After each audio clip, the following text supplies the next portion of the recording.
feedback.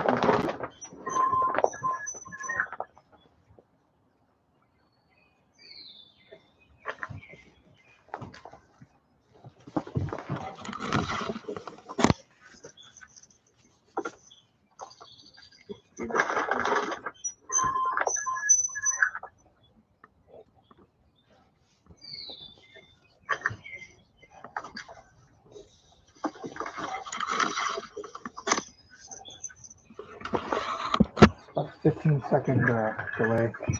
Okay.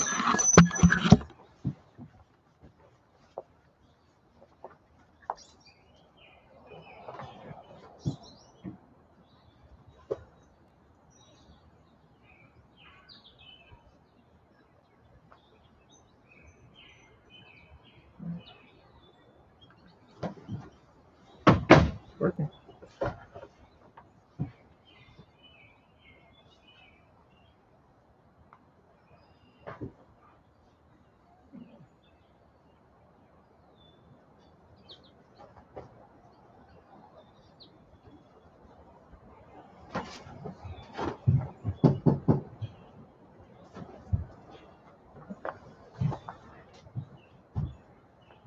There's only 3 years ago, probably.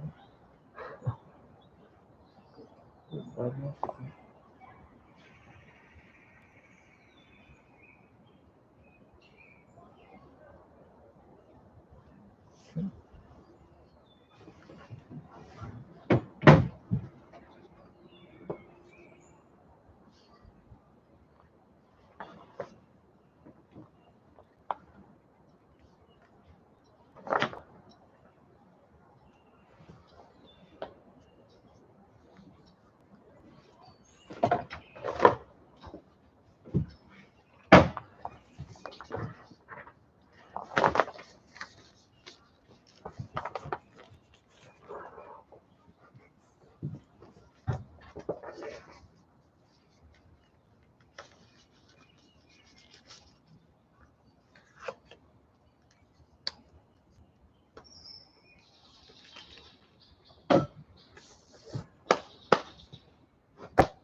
I wonder if I have a setting for that. Sorry. What are you trying to change it for? It was awfully loud. But that could just be the feedback I was getting coming back too.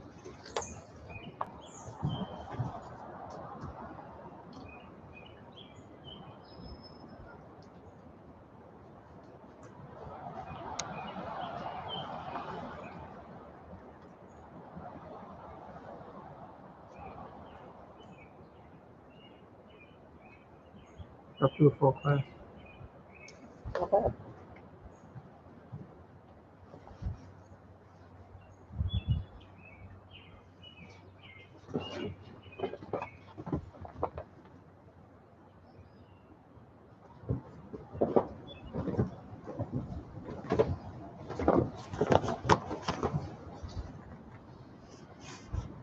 Mm-hmm.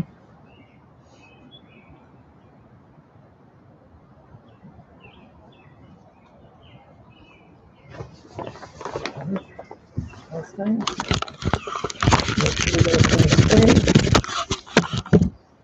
Oh, schmugs.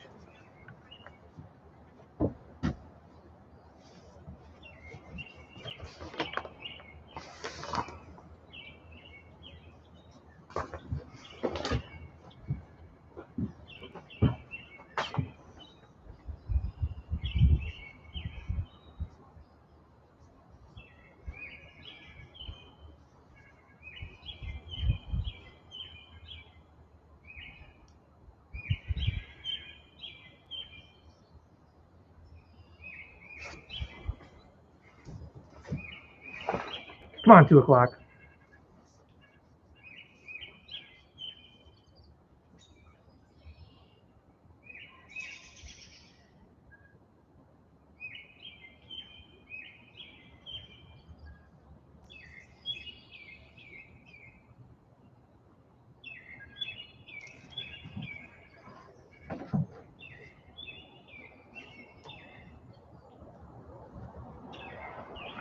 You ready? All right. All right.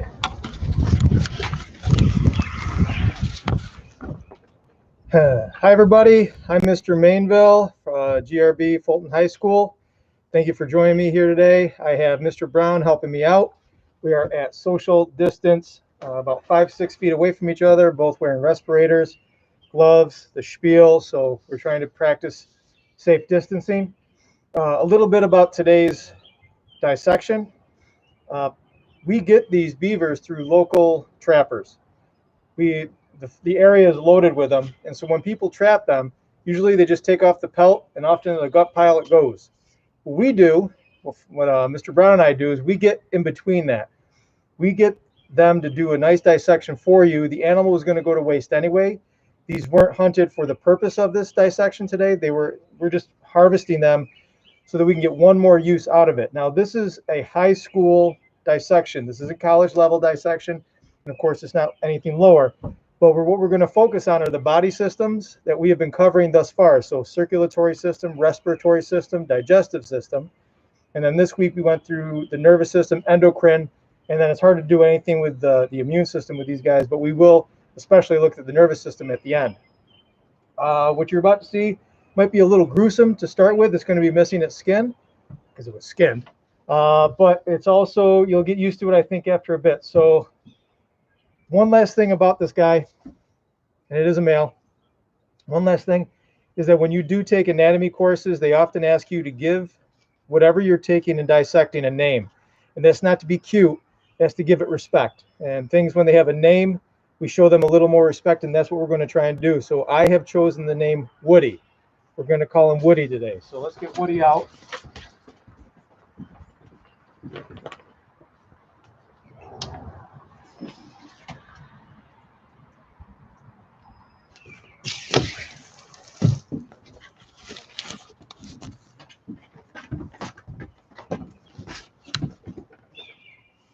And okay, let's get a look and get a sense of what we're looking at.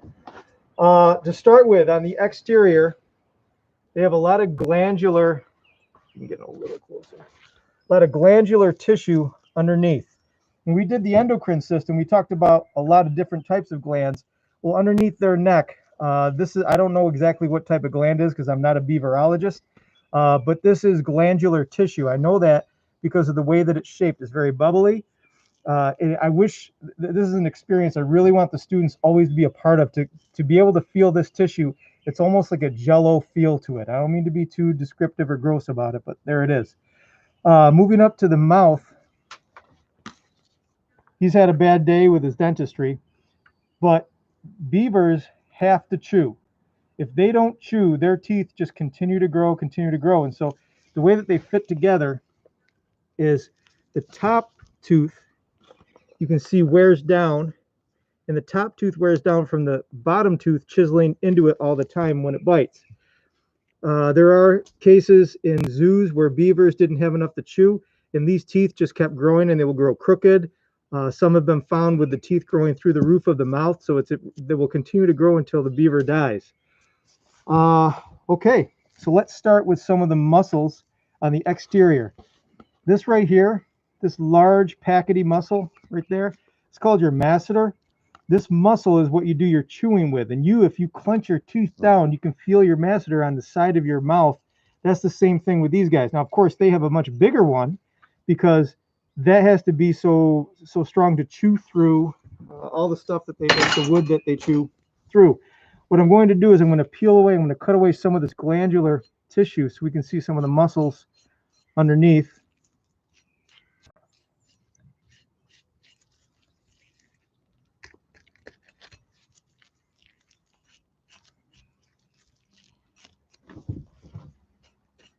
I'm really good at Thanksgiving. My mom's watching, she'll attest to that. Okay, so this is that glandular tissue in its entirety. It's very flexible, very soft.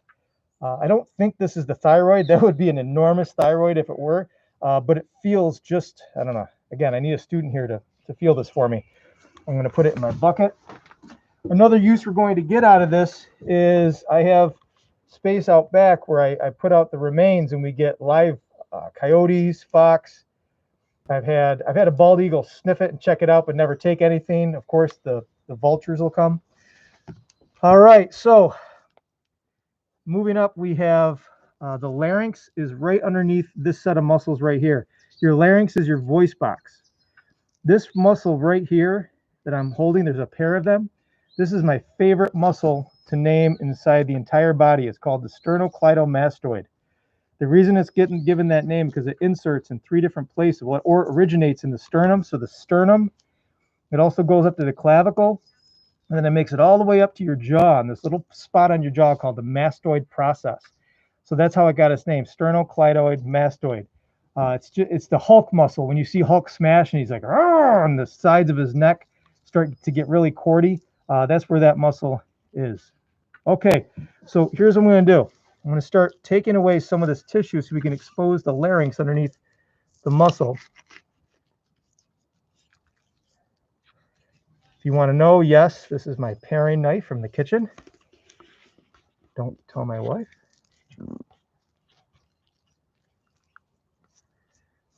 And while we're doing this, something you can do at home is I want you to grab your throat, not too hard. We don't want to make things weird. But you can feel up and down on your throat the cartilaginous rings that make up your trachea.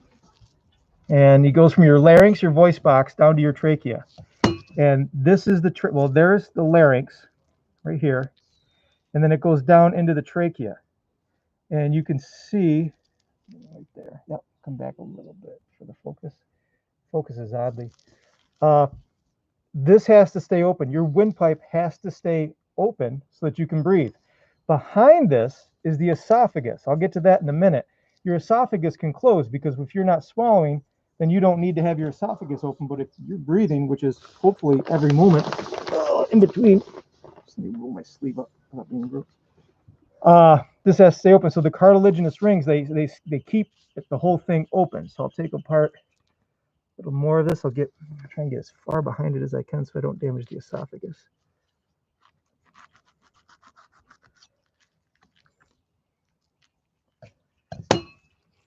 Clean away some of that muscle. How you doing, Mr. Brown? Good.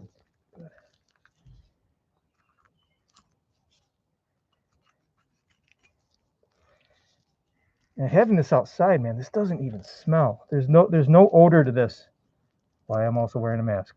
But usually there's some odor. Nothing.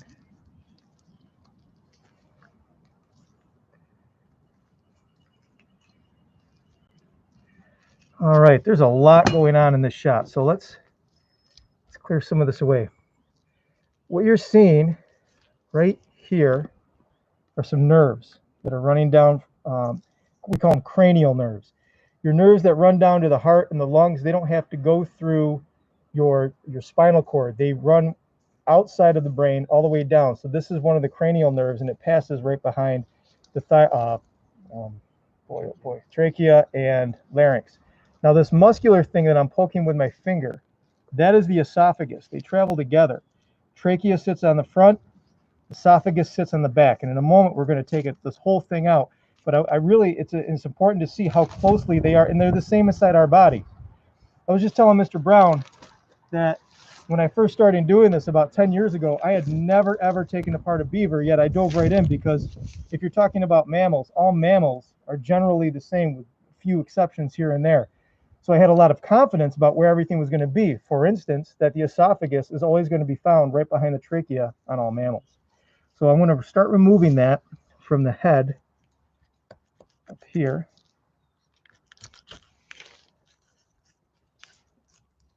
Okay. And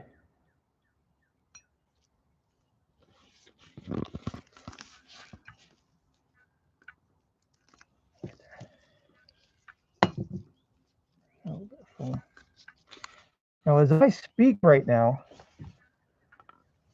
the reason you can hear my voice is that inside my larynx, almost like a musical instrument, there's 2 fibrous muscles that go back and forth. And so they regulate, almost like a whistle, as air passes through. So if you look inside the larynx, that is what I just described. Those are the little flaps that as the beaver gets ready to make its calls, these little flaps will either pull together tight or open up for more air to flow through.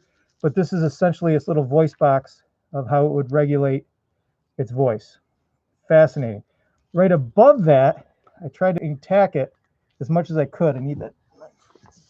You can see that there is this little flap right there. That is called your epiglottis.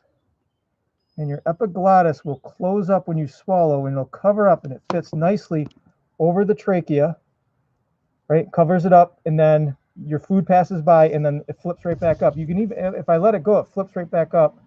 The muscle that was above it was what caused it to go down so that you don't choke. Everybody can see that okay at home. Let me do a couple more flips. This is my first time doing a live YouTube beaver dissection, so please be patient with me.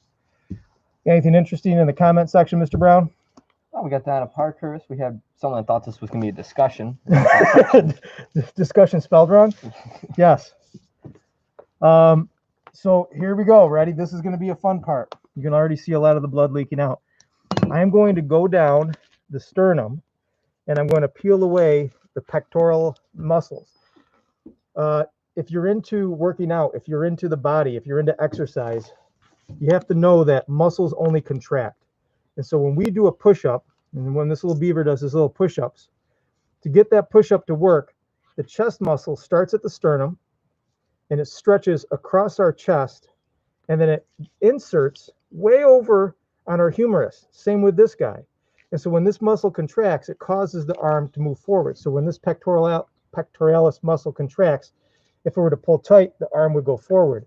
And that's where bench presses and push-ups, that's what causes us to have larger chests. And when if you've done a lot of push-ups or you've done a lot of bench pressing, you know, oh my God, the corners of my chest feel horrible. That's because it's this muscle that you've been working out. It's been being pulling that arm. Even if I pull on the pectoral, you can see that it pulls that arm in.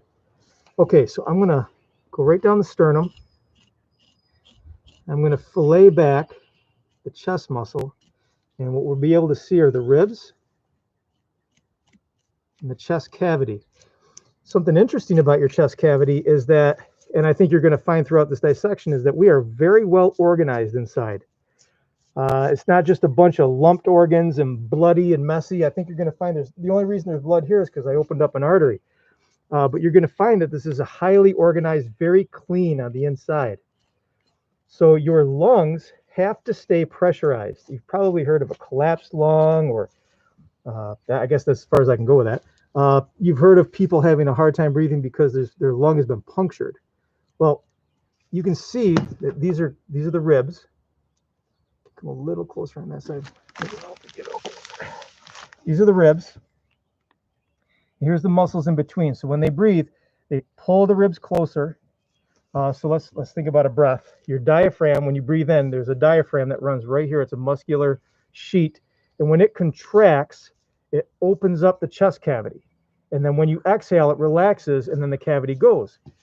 It has to be airtight. So you have these lungs that sit in, these lungs that sit inside of the cavity, and the cavity has to be completely airtight. This is airtight, obviously, to the outside world, but it's airtight to the rest of the body. And you'll see what I mean as we keep peeling away some of this muscle.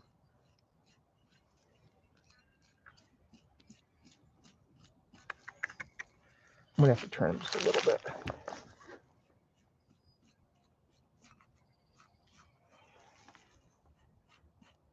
Left a lot of my good tools at school. Some really nice razor knives that cut right through this.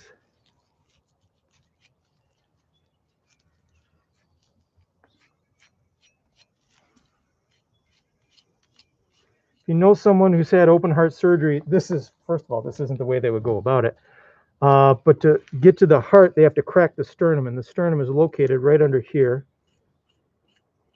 If you have any comments, or if there's something you'd like to know about as we're going through this, please leave them in the comment section. Don't forget to hit like and subscribe. This is brought to you by Squarespace.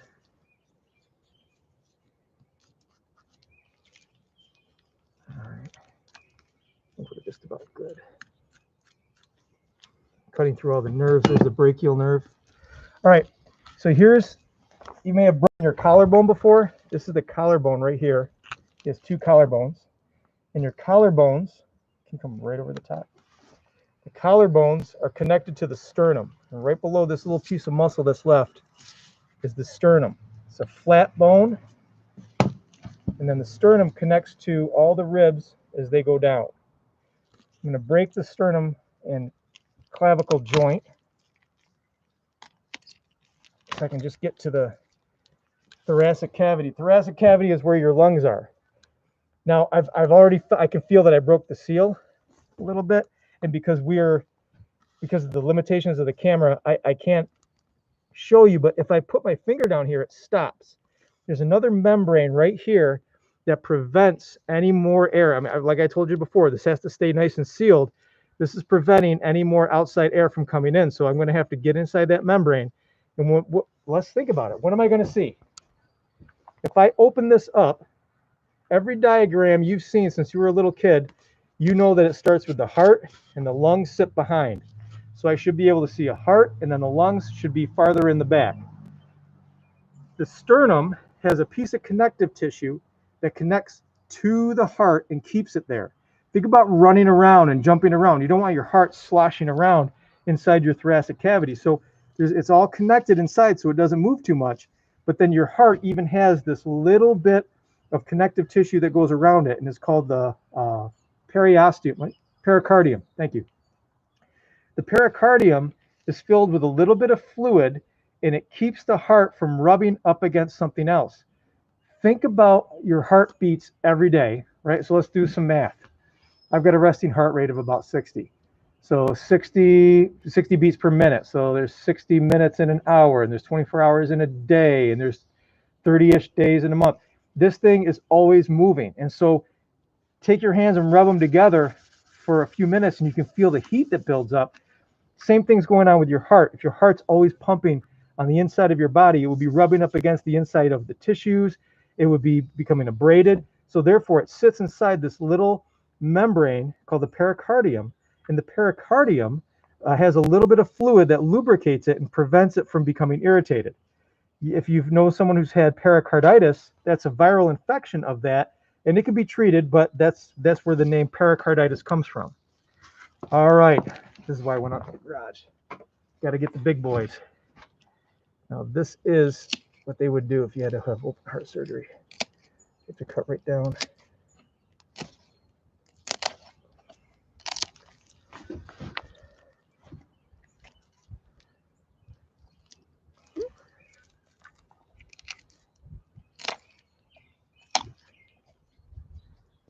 I don't want to go too far because we'll be able to see the diaphragm if I'm not getting too crazy. All right, so I have the sternum in my hand. No, right here. You can see this connective tissue is connecting out to the heart. I'll get the heart exposed in a second, but I just want to make sure you see that the sternum actually has some pieces that are holding and anchoring other things inside the cavity. All right, so I start taking away the remainder of the sternum as best as I can. God, I'm getting old. All right. Make sure I got the diaphragm still there. I'm going to cut down the ribs.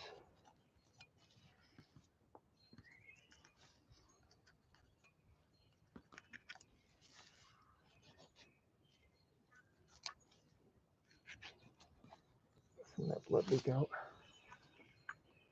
Again, it should be pretty clean, except for me cutting up the arteries that I've been hitting. Your body, it doesn't just bleed on the inside. All the blood should stay inside the blood vessels. All right. So now that I've got the chest cavity open, this is the heart, and these are the two lungs that sit behind the heart. This right here, this massive piece of tissue at the bottom, this is the diaphragm. This is the muscle that contracts in and out for our breathing. Even at the diaphragm, you have more connective tissue coming up and covering up the heart. All right, so what I'm attempting to do right now, I want to take out the cardiovascular system all in one shot. I want to get the heart out. I want to get the lungs out. I want to be able to get the trachea out so that we can do a demonstration with the lungs. And this is where I start to ruin the integrity of the beaver, because let's think about this. I already said that this has to stay airtight, and I've ruined that. But when you swallow food, it has to pass down through this thoracic cavity and then into your abdomen. Your stomach's down here, the liver's right here, the stomach is right there. So there is a, let me find it. Get some of this connective tissue out of the way. There is a hole in your diaphragm where everything passes through, and it's right there. Can you get in there? Let me get the cloth. Yes, these are my dish rags. It's right there. You can see it. Pull that tissue out of the way. You see that all right? No, too much shine. You can expose it a little more.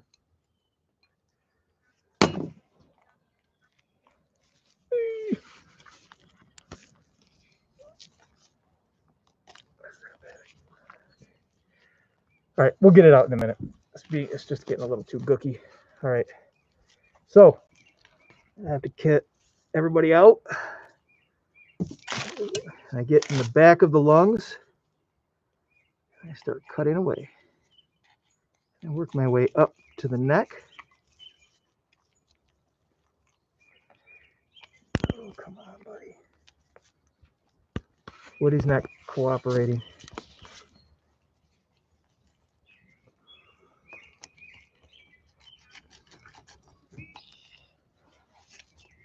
Okay, almost there. All right. Yep. And a little more right there. Oh, this is going to be a good one. I can tell. Everybody off? Okay.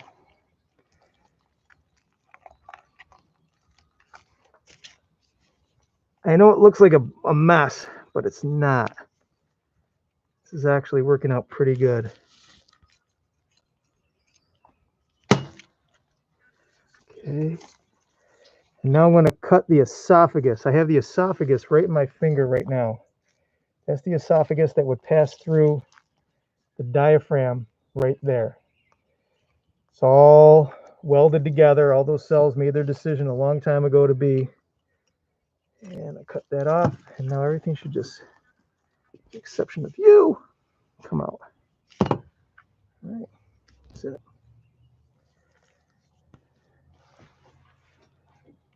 Let's see what we got.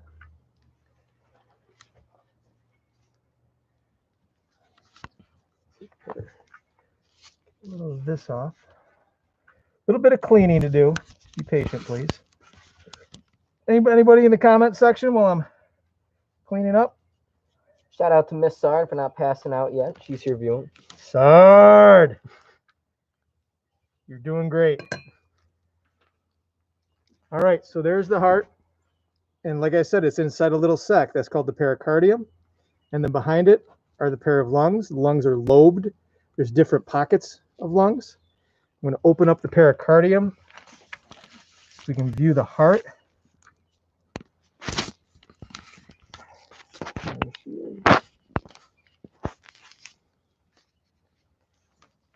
All right. Here's the heart. You have the atriums. This is the right atrium. This is the right atrium. This is the left atrium. This is the right ventricle. This is the left ventricle. I think Mr. Brown's here. He can testify. Look how squishy the right side is, right? It's quite squishy. It's quite squishy. The left side, not as squishy, very muscular. The right side only pumps to the lungs. And so it only has a little bit of strength to pump the blood that comes from the right side of the body deoxygenated out to the lungs. When it makes a return trip through the left atrium, it comes into the left ventricle. This left ventricle has to pump to the entire body. Like, so I've split, like this is how the heart split. This little part that is on screen right, that is the right side of the heart. Everything over on my thumb side is the left side of the heart. That is this is responsible for pumping everything to, I mean, minus the lungs, everybody else gets their blood through that side. All right. So let's see what we can do about these lungs. He's been frozen and he's been thawed, so I can't speak to the integrity of the tissue, but this is always a very convincing demonstration. Give me 1 second to get my hose.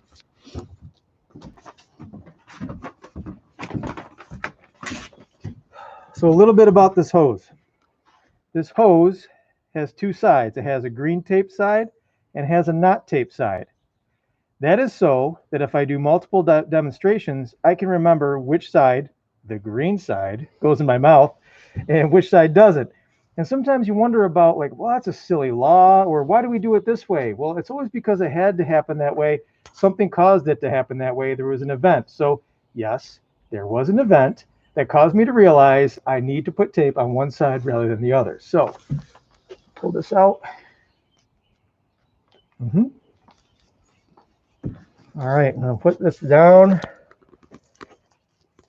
the trachea, like so.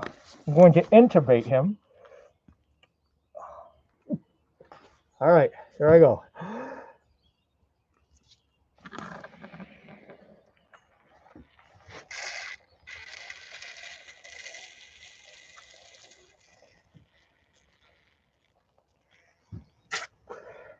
You gotta feel that with your hand, buddy.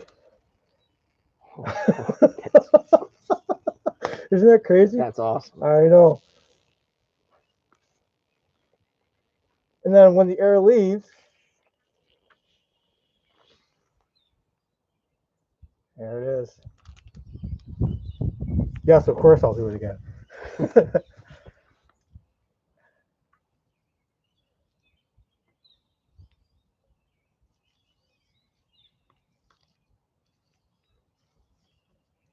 All right, 1, 2, 3.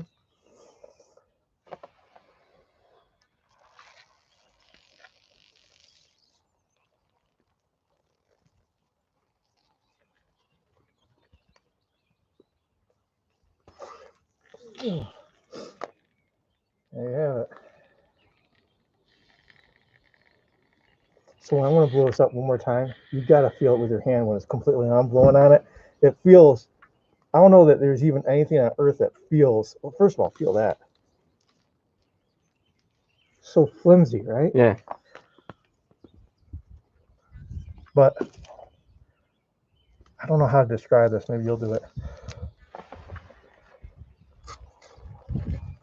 Wow. A piece of foam. Yeah.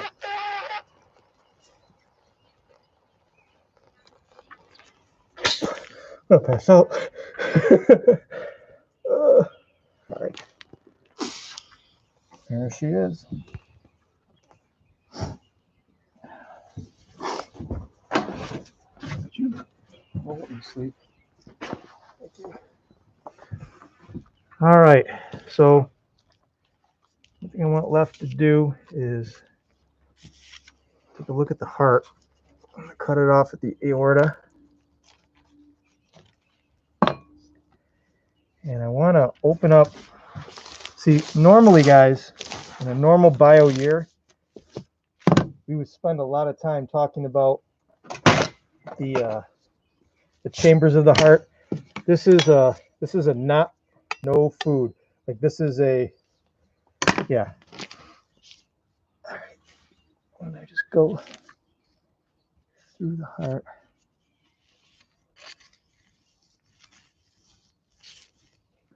Cross section.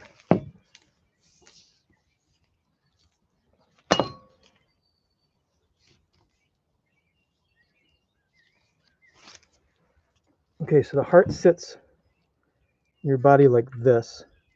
And this is the right side and this is the left side. And if you open it up, you can see that the left side is very flimsy. There's not much to it. In fact, it's falling apart in my hand because of the freezing. but the left side it's like a piece of knotty muscle. And as I said before, this is because it pumps blood throughout the entire body. Can't do a good job showing you right now. I wish you were here to see it. The valves are pretty much gone. The hole for the aorta is still there. Follow that out. That's too bad. I have a better heart at school for demonstrations. This heart's on its way out, though. Okay. Gonna leave that over here. All right.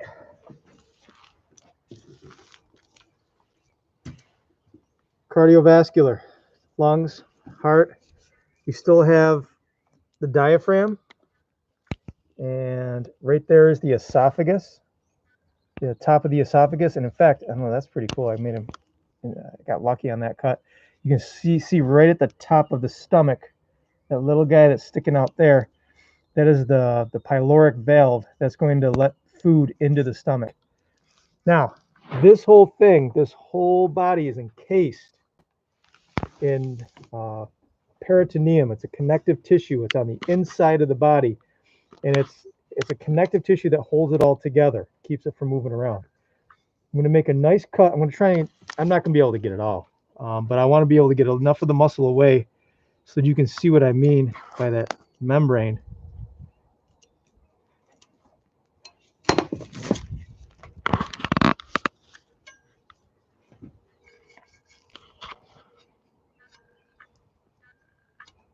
Glad the weather held off. Right there. That's probably as good as I'm going to get. So as we start to pull this muscle away, you can see that there's this thin membrane below the muscle layer. We all have that. We're coelomates. We have a body cavity on the inside. So you have this membrane on the inside, then you have this muscularis muscle tissue that lays on the outside, and the skin would be here. This is just the last membrane before we get inside. Thinking about every anatomy diagram you've ever seen of a human body, they show the liver on top, stomach's here, there's a wad of intestine, and then there should be a large intestine that goes up and over, and then out to the rectum. Darn near killed him. So, see if I can get lucky. Ooh, I already poked a hole. Get some of that more muscularis away. How you doing, Mr. Brown? Good. Good. All right, I'm not going to try. The smell is going to change. I'm ready. Okay.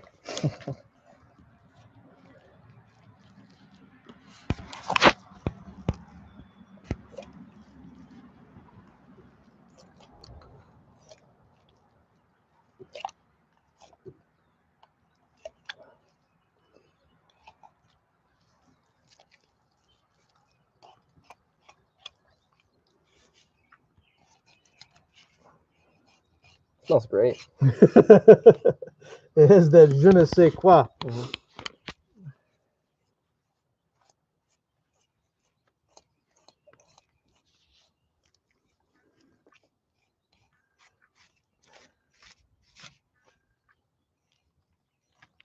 All right. And talk about looking just like your diagrams. Liver, stomach. In here are all the small intestines. This is a part of the large intestine. This is an organ we don't have. I'll talk about that later. It's unique to herbivores. But let's think about what the liver does. The liver, first of all, it detoxifies our blood. It also makes bile. Bile is what's going to break down fat, help us emulsify fat for digestion. And that bile is stored in the gallbladder. And this little guy right here, that's the gallbladder. You got the liver, should be tucked underneath. Must have had liver surgery. Right underneath, that's the gallbladder. That has all the bile. And if we follow that down, the bile duct, it goes right into the intestines. Behind the liver should be the stomach. There it is. Behind the stomach should be the pancreas. And its pancreas is in a mess, but there it is. Oh, that's the intestine. This I think I have in my hand is the pancreas. Oh, no, right, sorry. Right there. And remember, I said glandular, right? We go all the way back to the front of the beaver, I said all this lumpy stuff, this bubbly stuff, it's glandular. Well, your pancreas is a gland, and it's bubbly, it's bumpy. It's the exact same type of tissue. Now, of course, it does something completely different. It's this, can you see it all right? I almost need a polarized lens on that. There's too much glare. That right there is the pancreas. It's very small. In your body, if you hold out 2 fingers, the length of your 2 fingers is your pancreas inside your body. All right, so let's start taking some of these pieces out so we can examine and see what Woody's been eating. Peel back from the diaphragm, get to the liver.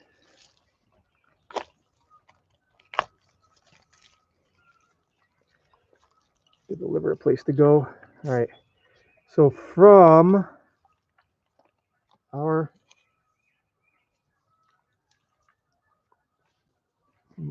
esophagus, come on, bud. The fight's over, let go. There we go.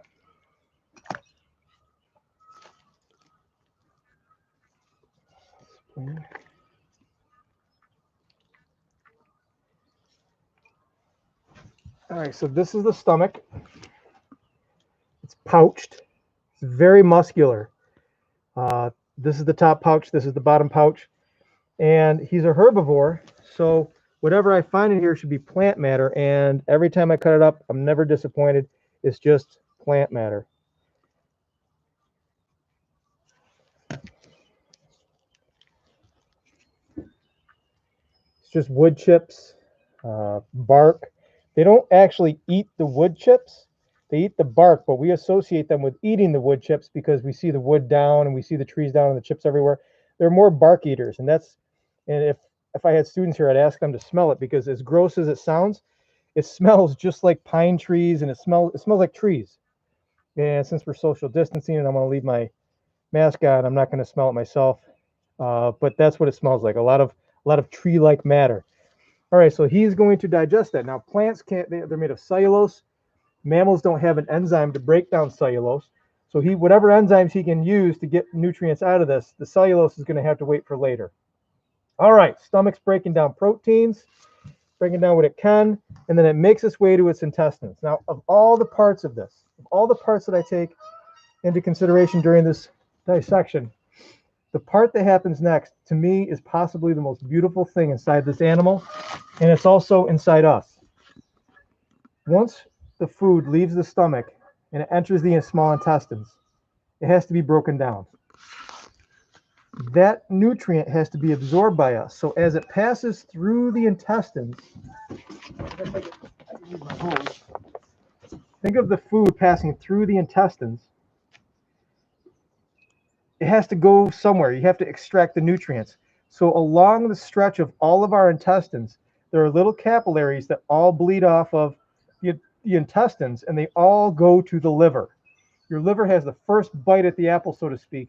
All of the nutrients that are first absorbed out of our intestines always go to the liver first to be detoxified, to be detected, to be checked out. But to get there, they have to start off in the capillaries, which go to little blood vessels called arterioles, and those continue to go and continue to branch and branch, almost like headwaters on a mountain, going into secondary streams, third streams, until you got the Mississippi River heading right inside the liver. To get that, you have to, whatever. To get that, you have to have a blood network to do that. So let's find a good example.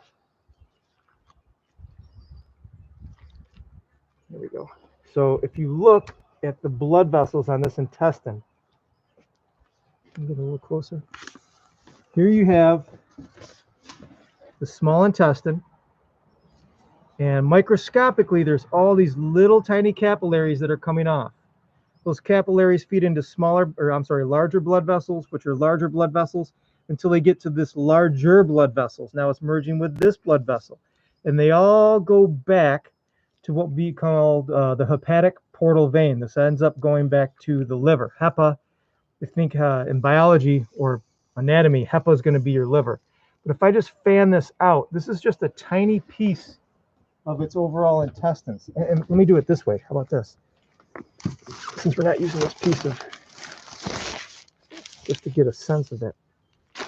There.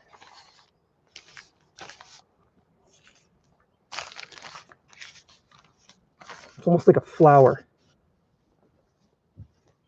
All of these blood vessels are branching back down into the liver. It's called the small intestine because it's low diameter. It's about the diameter of your pinky, maybe a little bigger. Food passes through very slowly through the intestines. It gets absorbed and then brought into the body. But it's small intestine because of diameter, not because of length. This is the longest organ of everything we've touched so far. So to prove that, let's start where the stomach was. Got to get back to there. And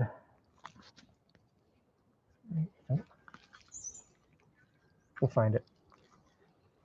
We're done with that part. So I can start breaking apart this.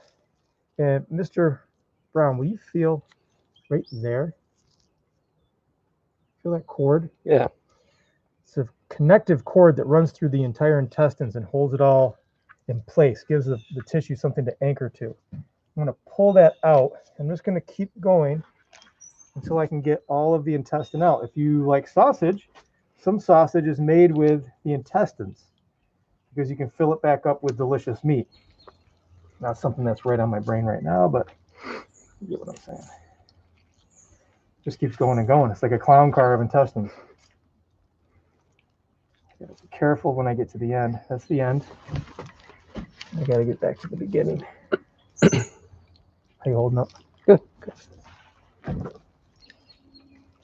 So that goes to the intestines, large intestine. This is at the beginning.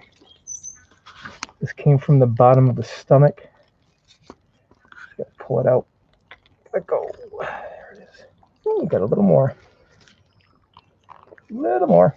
Just keeps going. All right, I'm gonna cut it there. Cut this here. Okay. I am going to just start walking.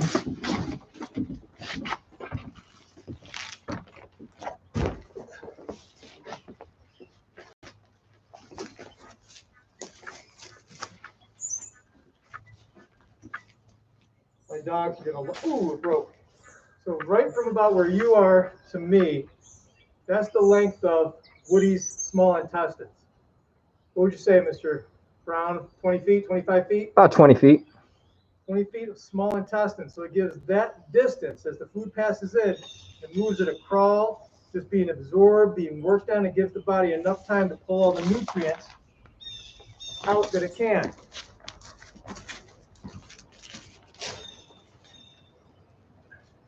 Hey.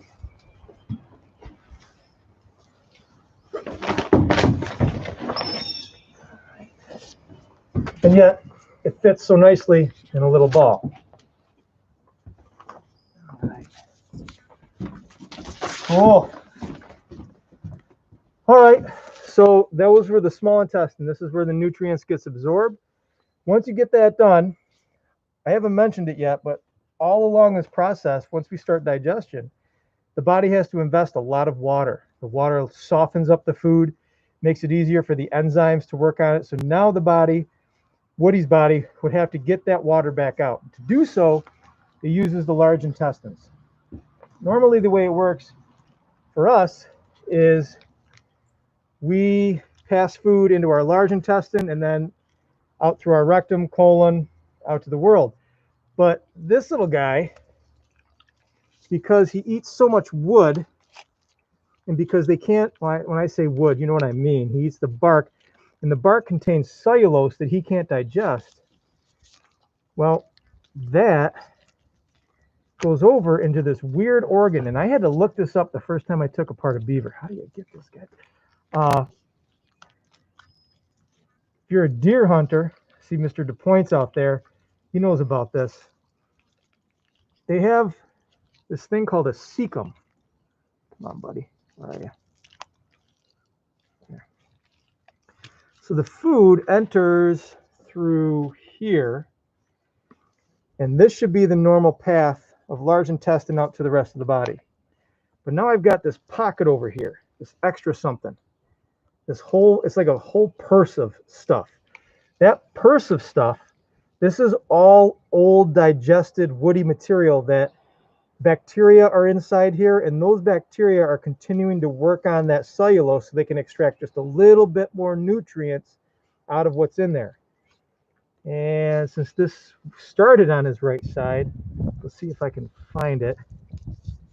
Man, this stuff is... You smell that? Starting to... Smells like a nice candle. Yeah. This could be a good infomercial for that candle. I'm trying a hard time finding the appendix. Anyway. All right. So here it enters. Let's follow it out through the large intestine. As you can see, the shape of the large intestine changes, and it might even resemble the shape of something that you're familiar with, right? Because that's what's happening. We're turning this into feces. We're turning this into feces, and there's little pockets in here that just keep pulling out water, pulling out water, pulling out water until it gets down to here. This is the rectum, and as I pull this tissue away, I can actually, this is where it's all coming out. If I push hard enough, I might be able to get him to poop. There we go. There's the remainder of the feces that was coming out. If we compare that against this, there really isn't much difference. The only reason this has that color and that texture is because of the bacteria that have been working on the nutrients that pass through. This smells like pine. This, honestly, you would think it smells horrible. It doesn't. It doesn't smell as bad as you would think it would. Let's see if we can get him to knock one more out. Oh, empty. All right, so let's break that off. Get the intestines out. Take his liver out.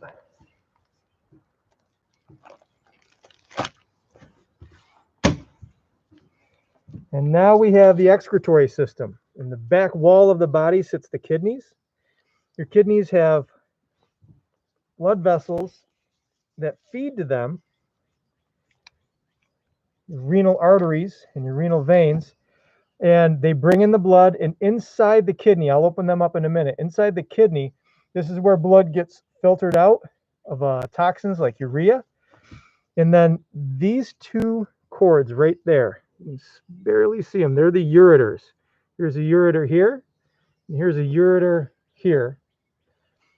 Those drain the urine out and into the urinary bladder, which is this guy. So if I squeeze that, sometimes I can still make him pee, but it looks like he's done peeing. So here's the bladder. All right, let's get those bad boys out. Take a peek.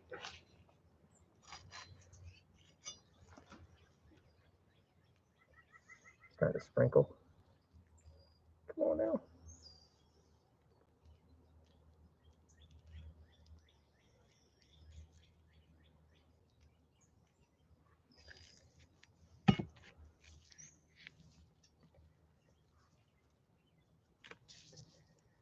So much glare.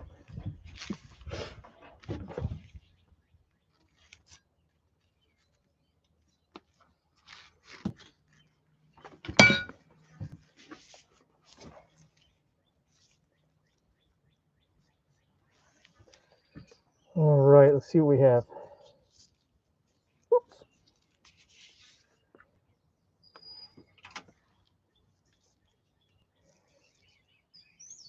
Outside, you have what's called the cortex. On the inside is the medulla. And you can see these little tiny, I don't know if you can see them, these little tiny runs that come out. Like little, you hold still, I'll come to you. I guess that's about as good as it's going to get.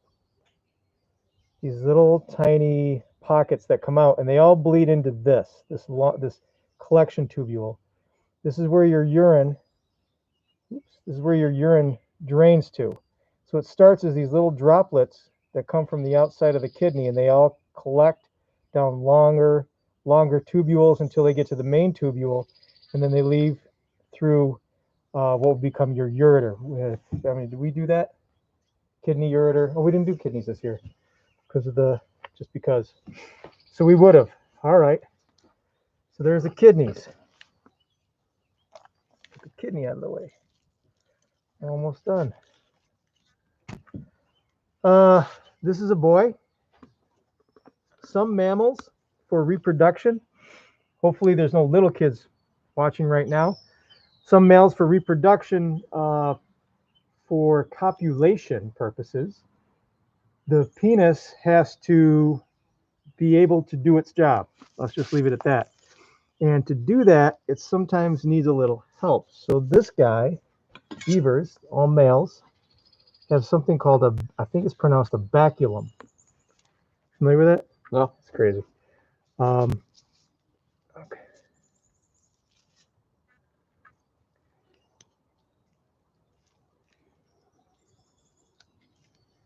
It's hard to do with gloves. Get to the inside.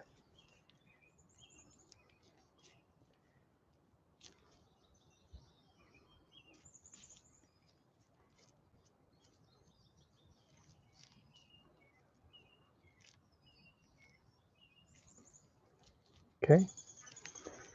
The inside penis. And then probably wondering why this piece of tissue is standing by itself. And that is because the baculum is a bone. I know raccoons have one. I didn't, obviously beavers have one. But underneath what's left of this muscle, just for the interest of time, I'm not going to keep hacking this away. Might be making somebody uncomfortable. Underneath all this tissue is a bone. Go ahead, Mr. Brown. Isn't that crazy? And that just helps with the reproductive process. And it's from about where my thumb is to the end. All right. Fascinating. Testes are right here on the inside.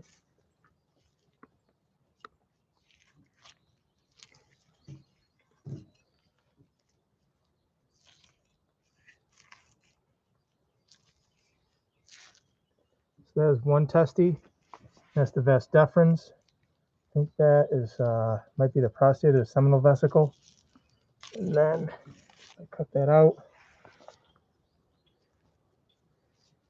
This is one testy. And when we teach reproduction, let me get this oriented. Yeah. So there's the testicle. And then right above it, you have something called the epididymis. Yeah, okay, so testicle, epididymis. And the epididymis is where the sperm goes to mature. Sperm gets made down in the testicle, but once it's made, it migrates through these tiny little tubules and then gets up into the epididymis, and it will stay there for about 3 months before it's ready for use. If I could describe the inside of a testicle to someone who's never seen one, I would call it micro ramen noodles, because it's just all these little tiny tubules, and showing you now doesn't even do it justice because you can't see, but there are these little tiny eensy weensy little tubules. You gotta get far enough away, close enough, or yeah, I mean, underneath the microscope, it's just this back and forth of all these little squiggly ramen noodles. So hopefully I've ruined your taste for ramen noodles. And it's pronounced ramen. If anybody wants to get into a debate, we can have that later. All right. So cardiovascular, respiratory, excretory, reproductive. There's only one left to do, and that's the nervous system.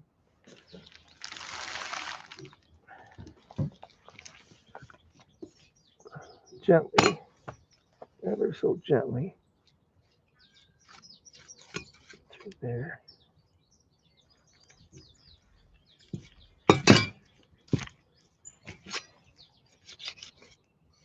Gotta find the joint.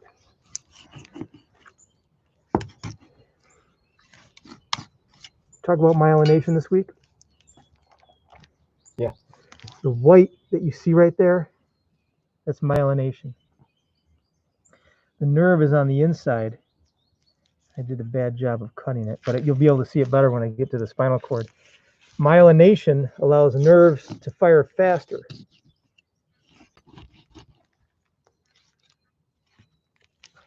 You might want to turn the camera away for this one.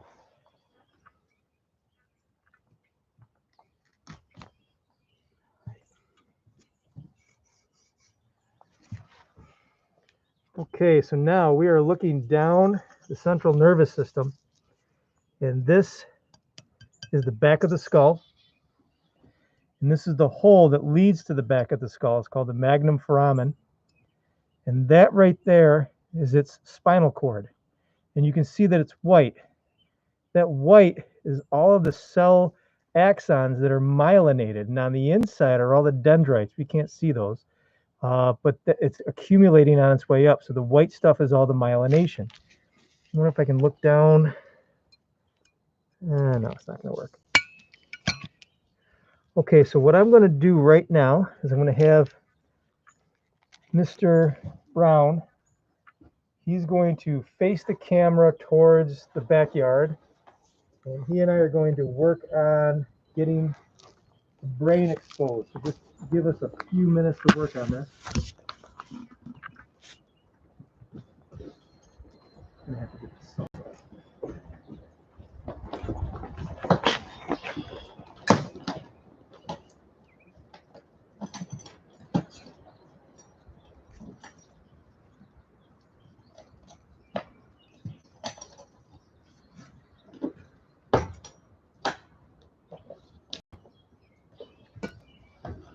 Can I put that blade on?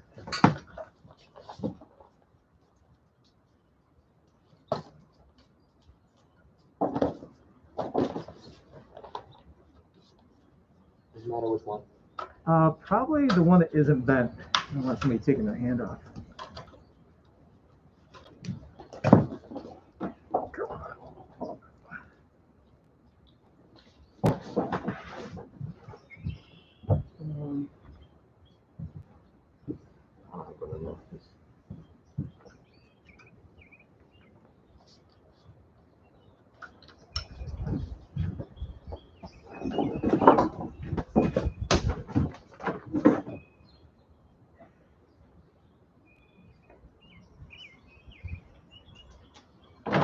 All right, you ready?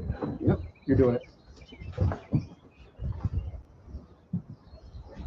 You're gonna go turn it on first without touching anything? Yep.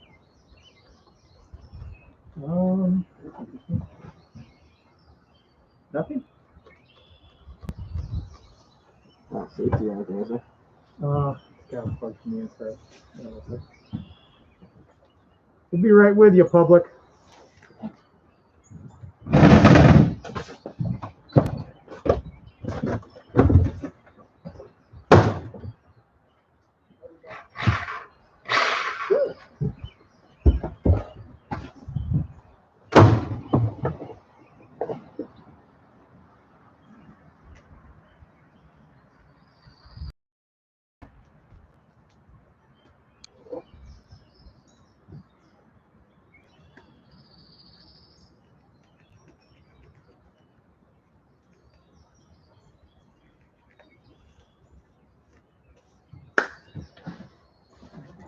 Start up first.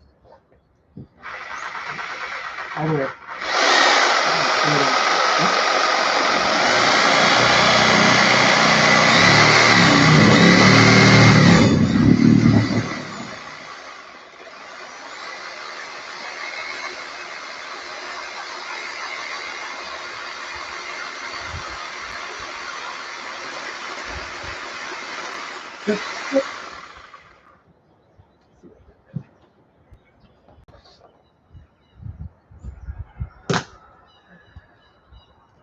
Good enough. All right.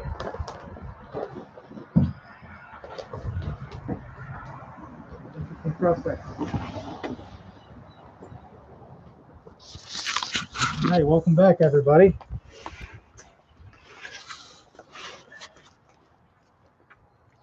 So, here's what we have.